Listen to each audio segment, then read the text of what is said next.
பொட்டு பொட்டு பொட்டுன்னு சவுண்டு கேடுச்சு. அந்த இதை கொத்தி இருக்க மாட்டேங்குது.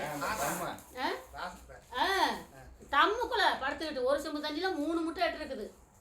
தண்ணிக்குள்ள 3 முட்டை. அப்புறமா சரி வந்து பாக்குறேன். இப்படி சரி போய் பார்க்கலாம், இந்த டம்முக்குள்ளதான் ஒருவேளை கோழி விழுந்துருச்சோ அப்படின்னு போய் பாக்குறேன். அந்த டம்முக்குள்ள அப்படியே படுத்துருக்குது.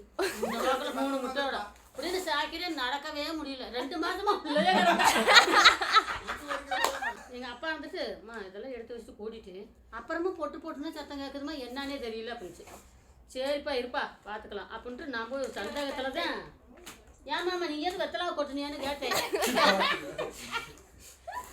அப்புறமா போய் கேட்குறேன், நான் எந்த வெத்தலாவை கொட்டினேன் இல்லையா அப்படின்னாரு. அப்புறமா சரி இருப்பா பார்க்கலாம்னு சொல்லிட்டு போய் அந்த படுதாவோட சேலையோட இங்கிட்ட எடுத்து போட்டு பார்க்குறேன். கோழி உள்ள கிடக்குது. கோழி அப்படி நடக்க செய்வன் இல்லை பாப்போம் கிடந்தா எப்படி. நான் கோழியை காண நான் பேசிட்டு கிடக்குறீங்க. நீங்க அவங்க பேசல, பக்கத்து வீட்டுக்காரங்க இன்னமும் என் கூட பேசல.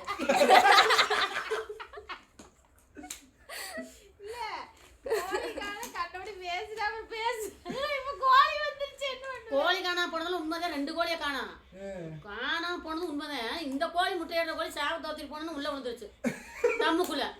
கோழியை காணா. ஐயோ கோழி 1.5 கிலோ ஆகும். கோழியை காணானே நானும் பேசுறேன்.